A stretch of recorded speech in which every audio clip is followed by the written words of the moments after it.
আরে ভাই, গল্পটা আগে শোনেন। একটা মজার গল্প। শেয়ালের বউয়ের বাচ্চা হবে। আর শেয়ালনি যখন ঘরে বসে আছে তখন শেয়ালকে বলল যে আমার জন্য একটা মুরগি নিয়ে আসো। আর সে যখন মুরগি আনতে গেল তখন পাশের বাড়ির করিম চাচার মুরগি চুরি করতে গিয়ে সে ধরা পড়লো। তো ধরা পড়ার পর যে ঘটনাটা ঘটলো, রাত্রে করিম চাচা তাকে বেধম প্রহার করলো এবং গলায় একটা রশি বেঁধে গাছের সাথে বেঁধে রাখলো, যে সকালবেলায় ছেলে মেয়েরা উঠে সেটা নিয়ে একটু দুষ্টামি করবে। শেয়াল কিন্তু আসলে মরে নাই, শেয়াল বুদ্ধি করে ভাব ধরেছে যাতে করে আর তার মার খেতে না হয়।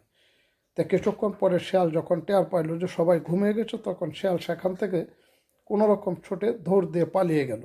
কিন্তু শেয়াল জানতো না যে সামনে একটা বিশাল পুকুর আছে এবং সেই পুকুরের পানিটা হচ্ছে নীল রঙের। শেয়াল সেখান দিয়ে যাওয়ার সময় পুকুরে পড়ে গেল এবং সেখানে কিছু সময় অজ্ঞান অবস্থায় পরে থেকে সকালে যখন উঠে রওনা করলো তখন শেয়াল তাকিয়ে দেখলো যে বাহ, তার সমস্ত শরীর তো এক নীল রঙের ধারণ করেছে।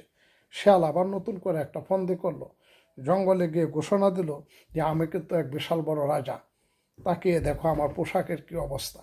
তখন ওই বনের বাঘ, সিংহ, যাবতীয় যত প্রাণী ছিল সবাই এসে ওই শেয়ালটাকে সেবা যত্ন করা শুরু করলো। আর শেয়াল সিংহের পিঠে চড়ে চড়ে বেড়াতে শুরু করলো। ঘটনা যেখানে ঘটলো সেটা হচ্ছে অত্যন্ত চমৎকার।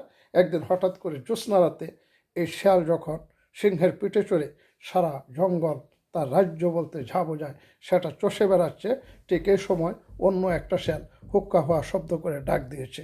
আর সাথে সাথে সিংহের কাঁধে বসে থাকা এই নীল রঙের শেয়ালটা, যেটা ওই পুকুরে পড়ে নীল রঙের সুরত ধারণ করেছিল, সেও হুক্কা হওয়া ডাক মারল।